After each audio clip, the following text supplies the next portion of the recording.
औज़ुबिल्लाहिमिनश्शैतानिर्रजीम बिस्मिल्लाहिर्रहमानिर्रहीम। अस्सलाम वालेकुम डियर स्टूडेंट्स, मुझे उम्मीद है कि आप सब खैरियत से होंगे।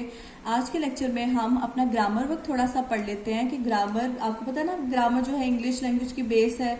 तो हमें क्या करना पड़ता है, हमें इंग्लिश लैंग्वेज को समझने के लिए थोड़ी सी उसकी ग्रामर को भी पढ़ना पड़ता है। अब क्या है, सबसे पहले हमारे पास डेफिनेशन है यहाँ पर मेरे पास, जो ग्रामर में से ली गई है मुख्तलिफ चीज़ों की। सबसे पहले मेरे पास एक वर्ड है सेंटेंस। आपको पता है सेंटेंस क्या होता है, उर्दू में आपने पढ़ा होगा, उर्दू में जुमले को सेंटेंस बोलते हैं। अब ये सेंटेंस होता क्या है, कैसे बनता है, अब हम इसको ये पढ़ते हैं, इसकी डेफिनेशन पढ़ते हैं।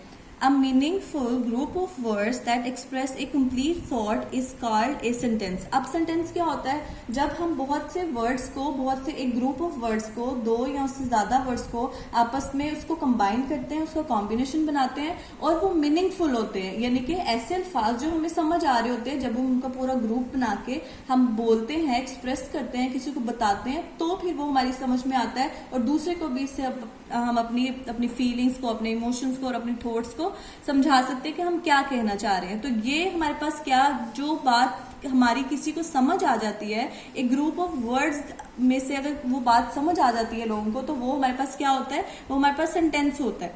ठीक है, जैसे मेरे पास यहाँ पर एग्जाम्पल है, यू लाइक एप्पल। अगर मैं कहती हूँ कि तुम्हें या आपको एप्पल पसंद है, आपको मेरी बात समझ आ रही है ना, तो ये मेरे पास क्या हो गया, ये कंप्लीट सेंस हो गया। अब ये देखो मेरे पास यहाँ पर 1, 2 और 3, ये एक वर्ड हो गया, ये एक वर्ड हो गया और ये एक वर्ड हो गया। ये मेरे पास 3 वर्ड्स का कॉम्बो है ना, 3 वर्ड्स का कॉम्बिनेशन है। तो ये इसने मिलकर क्या बना दिया, मेरे पास एक सेंटेंस बना दिया और मुझे इसकी बात समझ भी आ गई है। फिर इसी तरह से आई एम गोइंग, मैं जा रहा हूं या मैं जा रही हूं, तो मुझे समझ आ रही है ना कि ये जो अगला इंसान है वो मुझे क्या कहना चाह रहा है। फिर इस तरह से पुट ऑन योर शूज, अपने यानी कि जूते पहनो। तो यहाँ पर देखिए मेरे पास 4 वर्ड्स आ गए। यहाँ पर हम जितने चाहे मर्जी वर्ड्स को अपने सेंटेंस में यूज कर सकते हैं, जैसे 1, 2, 3 और 4। यहाँ पर मेरे पास 4 वर्ड्स हैं, यहाँ पर भी मेरे पास 3 वर्ड्स थे। जितने चाहे आप वर्ड्स को बढ़ा सकते हो, लेकिन उसकी शर्त ये है कि आपको, कंडीशन ये है मेरे पास कि आपको वो वर्ड्स समझ आ रहे हो,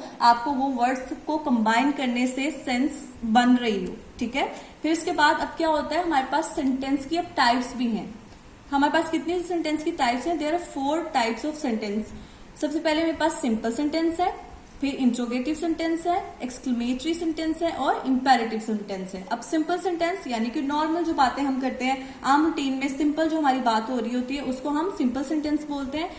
अब इसकी डेफिनेशन देखते हैं। A simple sentence is a complete unit of meaning which contains a subject and a word followed if necessary by other words which make up the meaning. अब हमारे पास क्या होता है, अब सिंपल सेंटेंस किससे मिलकर बनता है, जैसे हमने देखा ना कि ग्रुप ऑफ वर्ड से मिलकर बनता है, तो एक सेंटेंस हमारे पास हो जाता है। अब सिंपल सेंटेंस किससे मिलकर बनता है, सिंपल सेंटेंस में सबसे पहले हमारे पास सब्जेक्ट होता है, यानी कि जो बात कर रहा होता है या काम कर रहा होता है, एंड वर्ब, और जो काम होता है हमारे पास। और फिर इसके अलावा और भी हमें अगर चीजें चाहिए होती हैं और भी वर्ड्स चाहिए होते हैं, तो हम क्या करते हैं, हम उसको उसके हिसाब से, अपने जुमले के हिसाब से उसमें ऐड कर सकते हैं और फिर एक कंप्लीट सेंस बन जाती है और फिर हमें वो चीज समझ आ जाती है। जैसे कि यहाँ पर मेरे पास एग्जाम्पल है, यहाँ पर है आई लाइक मैंगोज। अब यहाँ पर आई जो है वो मेरे पास क्या हो गया, मेरे पास सब्जेक्ट आ गया ये, और फिर इसके बाद जो लाइक है यानी कि पसंद है ना, पसंद करना काम है, तो ये मेरे पास यहाँ पर वर्ब आ गया। फिर इसके बाद जो मैंगोज है, हमें उन्होंने कहा ना कि अगर आपको और वर्ड्स चाहिए होंगे या और चीजें चाहिए होंगी आप उसमें ऐड कर सकते हो। तो मेरे पास ये जो मैंगोज हैं ये ऑब्जेक्ट हो गया, यानी कि जो सब्जेक्ट है, जो काम करने वाला है या बोलने वाला है, वो काम कर रहा है, लाइक कर रहा है, किसको कर रहा है, मैंगोज को, यानी कि ऑब्जेक्ट को जिस पर काम हो रहा है। ठीक है, फिर इसके बाद मेरे पास इंट्रोगेटिव सेंटेंसेस हैं। इंट्रोगेटिव क्या होता है, इंट्रोगेटिव सवालिया जुमलों को बोलते हैं, यानी कि जिसमें आपसे क्वेश्चन पूछा जा रहा होता है, सवाल किया जा रहा होता है।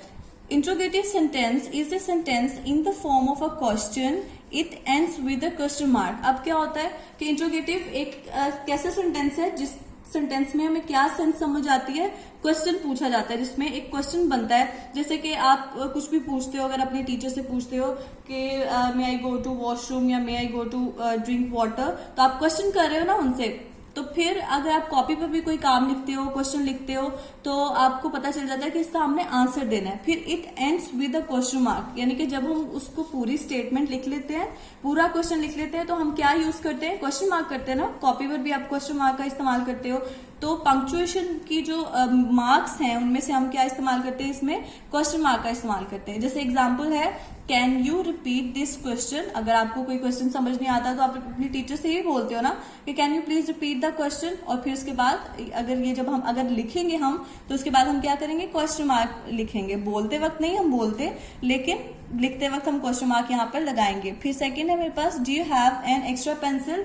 जब अपने फेलो से, अपने फ्रेंड से पूछते हो कि आपके पास क्या एक्स्ट्रा पेंसिल है, तो इसका मतलब आपने क्या किया, सवाल किया। और सवालिया जुमलों को हम क्या बोलते हैं, इंट्रोगेटिव सेंटेंसेस। फिर इसके बाद एक्सक्लेमेटरी सेंटेंसेस, एक्सक्लेम करना, यानी कि जिसमें आप अपनी किसी भी इमोशन को सामने वाले के सामने एक्सप्लेन करते हो, बताते हो। सडन फीलिंग जो आपकी होती है, यानी कि अचानक से जो आपकी खुशी या गमी का जो इजहार करते हो, उसको हम एक्सक्लेमेटरी सेंटेंसेस बोलते हैं। अब इसकी डेफिनेशन देखते हैं। Exclamatory sentences is the sentences that expresses strong feelings और इमोशंस। अब क्या होता है कि एक्सक्लेमेटरी सेंटेंसेस ऐसे होते हैं जिसमें आप अचानक से बहुत ज्यादा खुश हो जाते हो या बहुत ज्यादा सैड हो जाते हो, तो आप क्या करते हो, अचानक जो आपके मुंह से वर्ड्स निकलते हैं या फीलिंग्स जो शो करते हैं, वर्ड्स या सेंटेंसेस, उसको हम बोलते हैं exclamatory sentences. It ends with an exclamation mark, और ये किससे खत्म होता है, एक्सक्लेमेशन मार्क। जब ये जुमला खत्म होता है, लास्ट में एक्सक्लेमेशन मार्क लगाते हैं, ये होता है एक्सक्लेमेशन मार्क। ठीक है,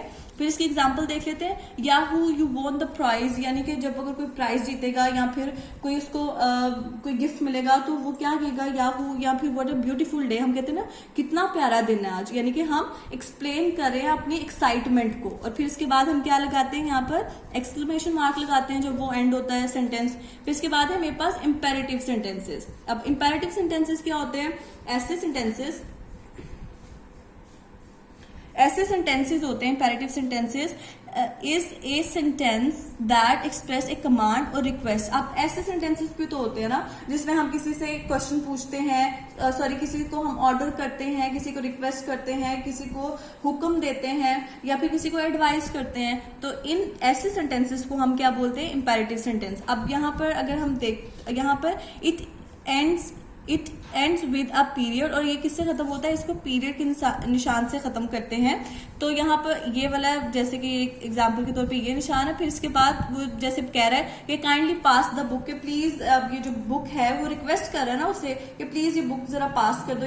फिर इसी तरह से अगर आप अपनी टीचर से पूछते हो, जब आपको बाहर जाना होता है किसी काम से या पानी पीने के लिए जाना होता है, तो आप क्या कहते हो, मे आई गो टू ड्रिंक वाटर, या फिर इस तरह से कह रहे हैं गो आउटसाइड। तो इस तरह से जब आप सवाल पूछते हो उनसे, तो इनकी इजाजत आप मांग रहे हो ना। फिर इसी तरह से अगर आपकी टीचर आपको कहती है कि go back to your seat, वो आपको ऑर्डर कर रही है कि जाइए अपनी जगह पे वापस जाकर बैठ जाइए। तो इस तरह के जो सेंटेंसेस होते हैं वो हमारे पास क्या होते हैं, वो हमारे पास इंपेरेटिव सेंटेंसेस होते हैं, जिसमें हमें कोई ऑर्डर करता है, कोई रिक्वेस्ट करता है, या फिर हमें कोई एडवाइस करता है, और हम भी सेम चीजें करते हैं जिसमें।